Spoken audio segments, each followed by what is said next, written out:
A paz do Senhor, adolescentes! O meu nome é Andréia e eu sou professora da classe de adolescentes. A paz do Senhor, adolescentes! O meu nome é Mariana e é muito bom estar aqui para mais uma aula com vocês. A paz do Senhor, adolescentes! Eu sou o Pedro e também sou professor da classe de adolescentes. A paz do Senhor, adolescentes! Meu nome é Arthur e é um prazer gravar essa aula com vocês. E nós somos aqui da Assembleia de Deus Marcas do Evangelho, que fica em Cariacica, no Espírito Santo, no Brasil! E se você está nos visitando, seja muito bem-vindo. E também coloque o seu nome e a cidade de onde você é aqui no chat. Não se esqueça de deixar o like, também compartilhar com todo mundo que você conhece, comentar aqui no chat fixado e também, se você ainda não é inscrito, se inscrever no nosso canal. Neste trimestre, nós estamos estudando a história do povo escolhido. A lição de hoje, lição de número 7, o estabelecimento da monarquia. Senhor Deus, meu Pai, muito obrigado, Senhor, por mais esta aula. Pai, que nós possamos aprender muito, Pai, com esta lição. Isso que eu te peço em nome de Jesus. Amém. A paz do Senhor, adolescentes. Meu nome é Tiago e nós estamos aqui para mais uma leitura bíblica que se encontra em 1 Samuel 10, versículo 1. Então tomou Samuel um vaso de azeite e lhe o derramou sobre a cabeça e beijou-o. Ele disse: porventura não te ungiu o Senhor por capitão sobre a sua herança? E essa foi a nossa leitura bíblica. Agora fique com os professores.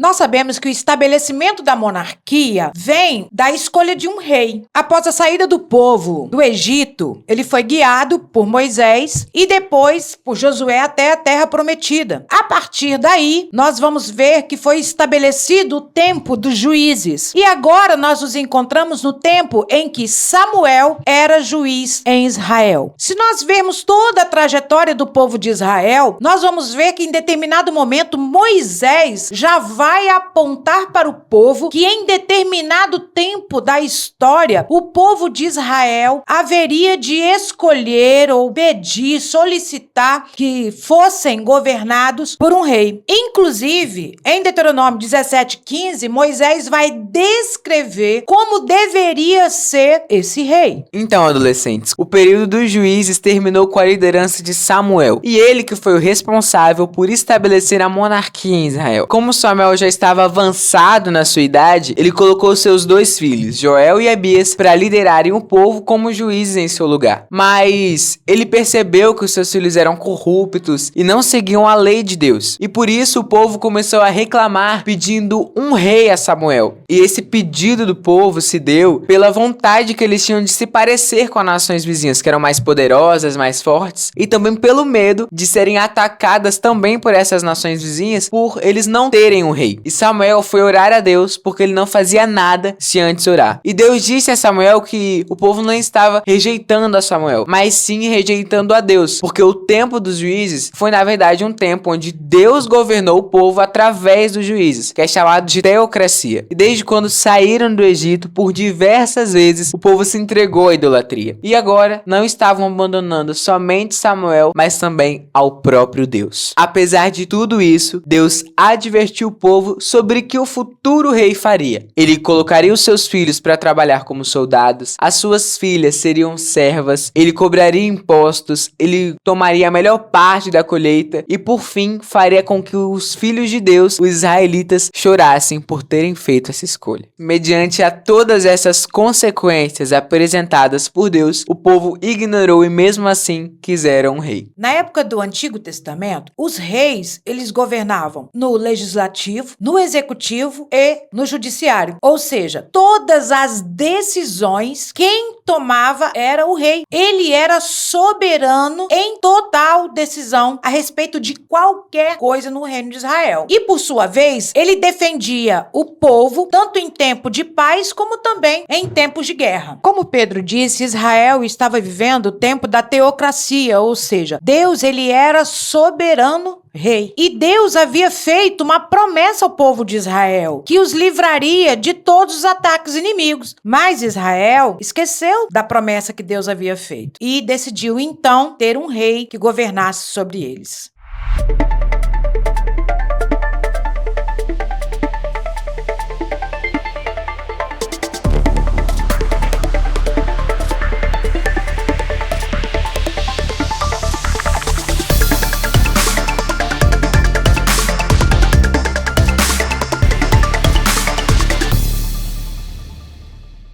A paz do Senhor, adolescentes! O meu nome é Ana Luísa e estamos aqui hoje para mais um Você Sabia? A tribo de Benjamim é uma das 12 tribos de Israel formada pelos descendentes de Benjamim. O filho mais novo de Jacó, que também é Israel, e Raquel. O nome Benjamim significa filho da minha mão direita ou filho da felicidade, mostrando o quanto ele era amado. Mesmo sendo a menor tribo de todas em número, a tribo de Benjamim ficou conhecida pela sua coragem e habilidade na guerra e por seus guerreiros serem canhotos, pois usavam a mão esquerda como destreza, o que era incomum naquela época. E aqui vai algumas curiosidades sobre a tribo de Benjamim. Primeiro, território importante. A terra da tribo ficava em uma região estratégica entre as terras de Judá e Efraim. Era onde ficava Jerusalém, onde mais tarde se tornaria a capital do reino. Segunda curiosidade, grandes guerreiros. A Bíblia diz que eles eram excelentes na luta no uso dos arcos e das fundas. Em Juízes 20:16, fala que 700 homens de Benjamim podiam atirar pedras com a funda sem errar o alvo. Terceira curiosidade, quase foram exterminados. Houve um momento muito difícil em Juízes 19:21 por causa de um grave pecado de alguns homens da tribo. Houve uma guerra civil em Israel. A tribo quase foi destruída, sobrando apenas 600 homens.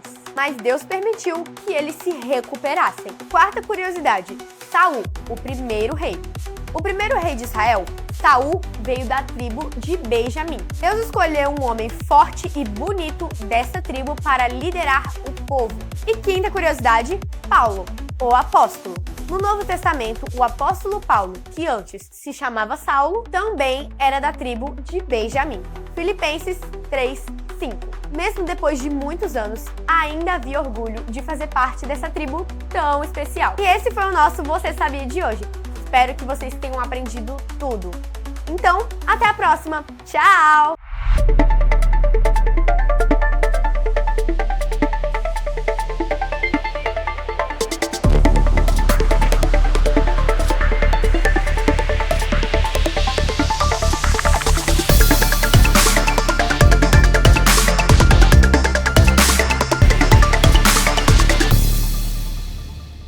Saul é descrito como um jovem da tribo de Benjamim, alto e belo. A Bíblia diz que ele era o mais alto de todos, a ponto de sobressair dos ombros para cima. Além disso, ele era filho de um homem rico e importante, que se chamava Quis. Sem dúvida, essas são características de destaque, características que o povo admirava para um rei, que servia para liderar sobre as batalhas. O pai de Saul teria perdido suas jumentas, então Saul saiu com os empregados de seu pai para procurá-las. Portanto, ele não conseguiu achar. Então, um dos empregados dele deu a ideia de procurar o profeta Samuel, a fim de ter orientações. Samuel era juiz em Israel e Deus falava por meio dele. Eles foram para a cidade onde encontraram o profeta Samuel, com a ajuda de algumas moças que saíram para pegar água. Alguns dias antes, Deus já havia falado com Samuel que chegaria um homem da tribo de Benjamim e que ele seria consagrado rei em Israel. O Samuel disse para que ele não precisasse se preocupar com as jumentas de seu pai, pois elas já estavam em segurança. E ele disse que foi escolhido por Deus para ser rei em Israel. Samuel promoveu um jantar com Saul e naquele dia Saul foi ungido rei sobre Israel. Ao longo da lição, podemos ver eventos que deixam claro que quem escolheu Saul como rei de Israel foi o próprio Senhor. Mas fica uma pergunta: por que Deus escolheu Saul tendo em vista os erros posteriores que ele viria a cometer? Através de Saul, ele queria mostrar ao povo os erros que eles mesmos cometiam? Claro que não. O povo havia pedido a Deus um líder que seguisse adiante e batalhasse as suas guerras. Por isso, quando Samuel ungiu Saul como rei, o Senhor disse: ele livrará o meu povo das mãos dos filisteus. E foi exatamente assim que aconteceu. O povo de Israel pediu a Deus um rei que batalhasse as suas guerras e foi assim que Deus os deu. E isso, adolescentes, nos leva a refletir sobre como estamos fazendo as nossas orações e o que estamos pedindo a Deus. O povo de Israel pediu a Deus um rei que lutasse suas batalhas, e foi exatamente assim que Deus fez. Entretanto, podemos ver que esta não foi a escolha certa do povo, porque mais pra frente vemos que as tomadas de decisões do rei Saul desobedeceram a Deus e o destronaram do trono de Israel. O povo deveria ter pedido um líder que era obediente e temente ao Senhor, que os fizessem se aproximar mais dos caminhos de Deus.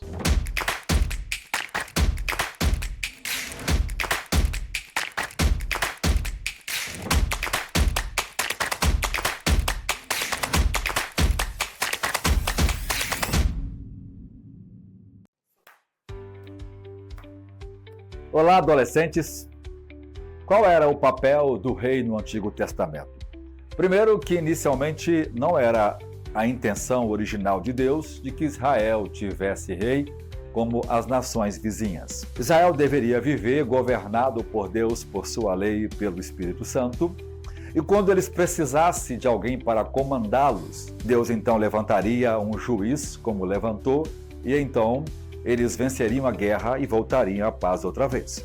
O que Deus queria economizar é que o povo de Deus não ficasse preso a um rei, porque quando o povo de Deus tivesse um rei, eles teriam que pagar impostos para seu rei. Eles teriam que dar parte de suas terras para seu rei. Iriam tomar as suas filhas por mulheres e pegar seus filhos para servir ao exército do rei. O grande custo para manter uma monarquia, Deus estava tentando ajudar seu povo, mas seu povo preferiu imitar o mundo. Então, no Antigo Testamento, o rei era alguém que o povo tinha que sustentar.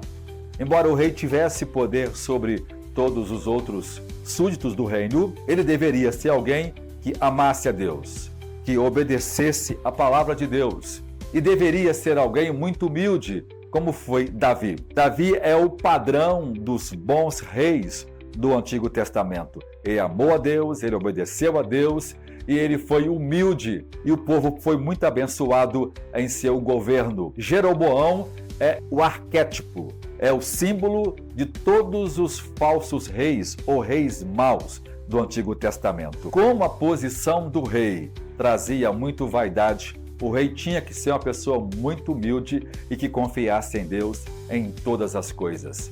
Que Deus nos ajude a vivermos em humildade.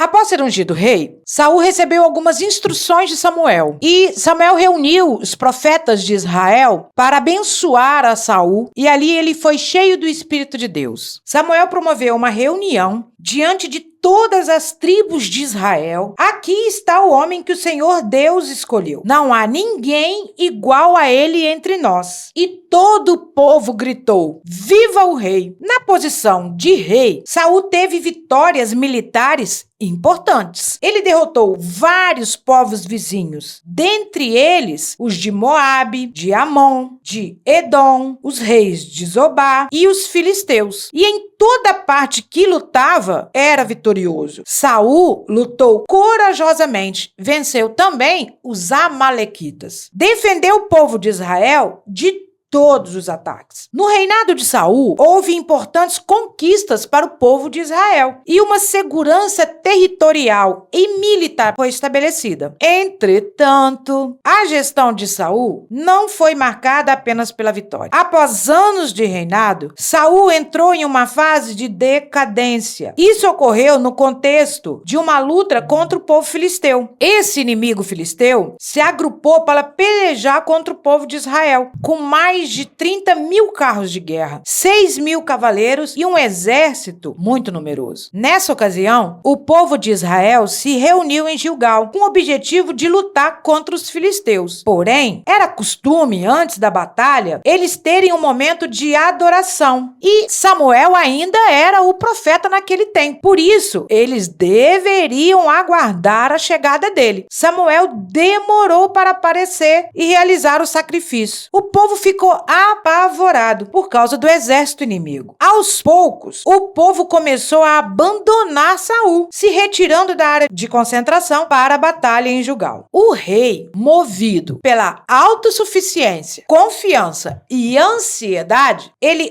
ofereceu um sacrifício no lugar de Samuel. Mas peraí, adolescentes, Saul era rei, não era profeta. Ele fez algo que era abominável aos olhos do Senhor. Ele fez algo que não era permitido a um rei fazer. A autoconfiança dominou Saul ao ponto dele achar que ele poderia fazer o que ele quisesse. Ou seja, naquele momento ali, Saul também começou a rejeitar a Deus. Deus rejeitou o sacrifício de Saul. Quando Saul havia terminado de oferecer o sacrifício a Deus, Samuel chegou e ficou muito espantado com a atitude de Saul. A impaciência e a desobediência de Saul custaram caro. Naquele dia, ele perdeu o direito ao trono de Israel. Todos pagaram um preço quando desobedeceram a Deus.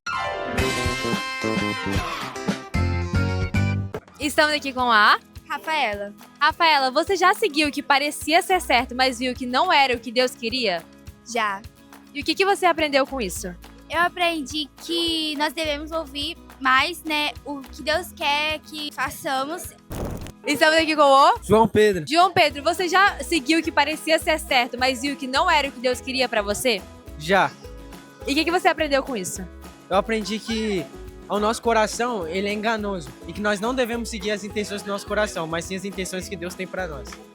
Estamos aqui com o Daniel. Daniel, você já seguiu o que parecia ser certo, mas viu que não era o que Deus queria pra você? Já. E o que você aprendeu com isso? Que a gente não deve seguir as coisas que vêm da nossa cabeça, porque nós temos uma natureza impura. Ou seja, tudo que vem da gente é errado. A gente não deve seguir o que vem da gente, a gente deve seguir o direcionamento que Deus dá pra gente.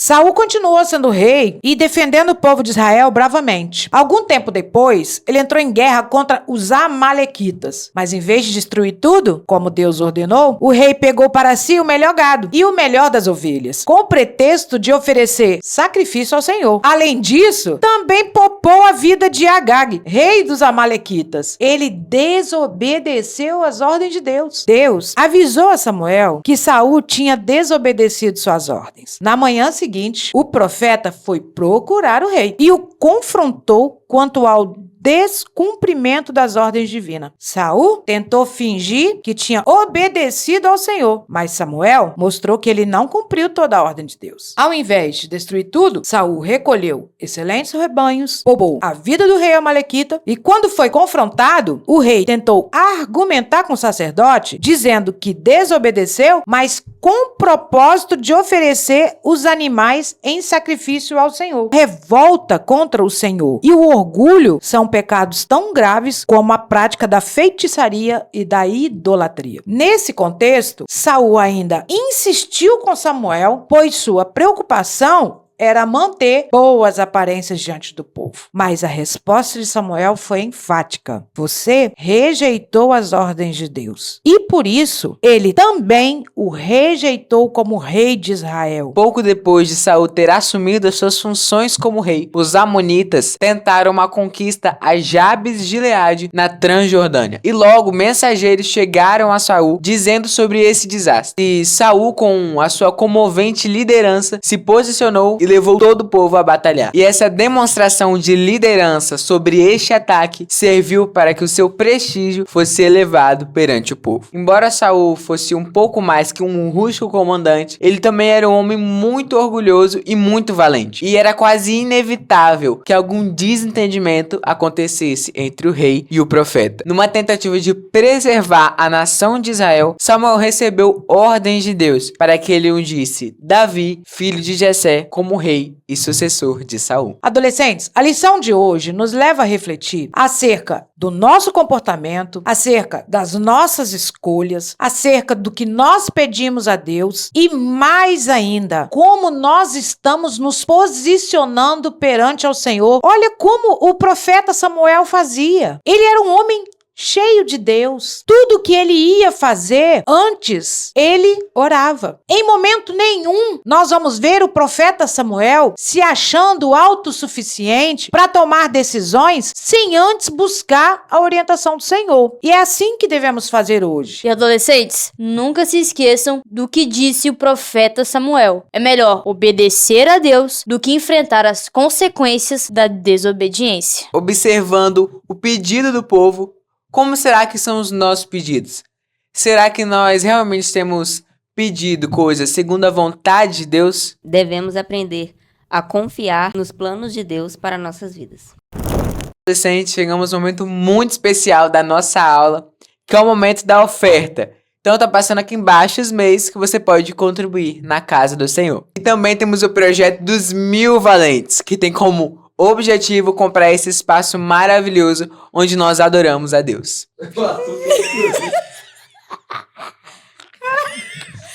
Perseguidos, mas não abandonados, abatidos, mas não destruídos.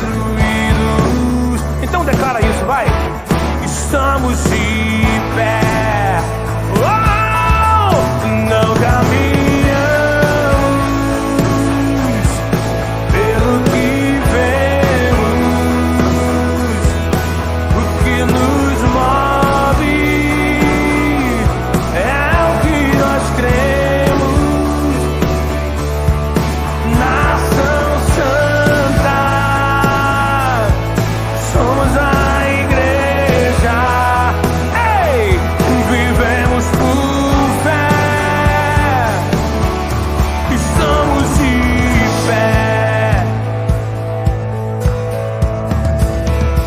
A perseguição não parou a igreja, o Coliseu não parou a igreja, os leões não pararam a igreja do Senhor. Au!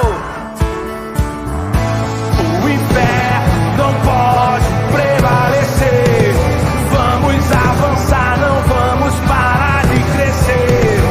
Ninguém pode parar a igreja do Senhor.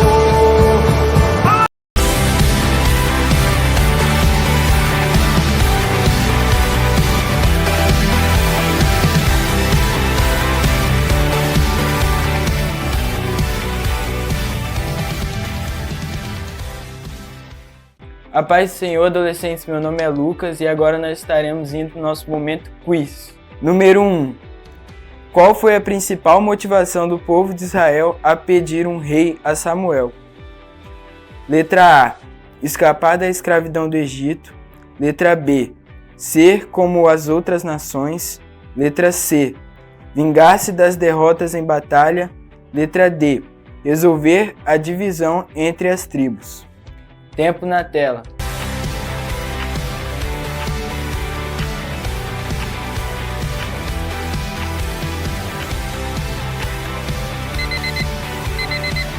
E a resposta certa é a letra B. Ser como as outras nações. Número 2. O que Deus revelou a Samuel sobre o pedido do povo? Letra A. Eles estavam rejeitando Samuel. Letra B. Um rei humano seria melhor para Israel. Letra C. Estavam rejeitando a Deus como rei. E letra D. Queriam fazer a vontade de Deus. Tempo na tela.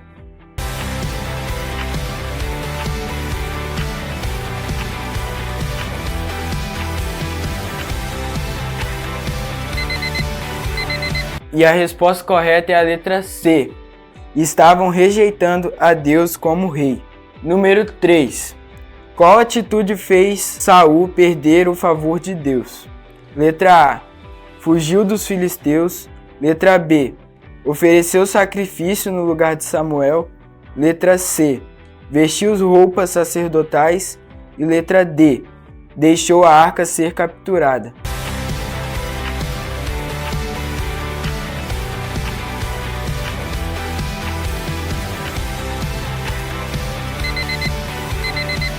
E a resposta certa é a letra B. Ofereceu sacrifício no lugar de Samuel. Número 4. Diante do exemplo de Saul, Qual princípio espiritual fica claro para quem deseja permanecer no centro da vontade de Deus? Letra A. Que atitudes parciais podem ser suficientes se forem bem intencionadas. Letra B. Que Deus valoriza a aparência da obediência acima da essência. Letra C. Que obedecer por completo, mesmo quando parece difícil, é essencial para agradar a Deus. Letra D. Que basta justificar nossas escolhas para sermos aprovados por Deus.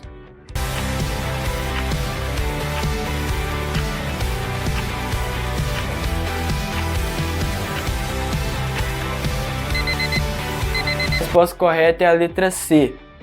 Que obedecer por completo, mesmo quando parece difícil, é essencial para agradar a Deus. Então é isso, adolescentes. Esse foi o nosso quiz. Até a próxima.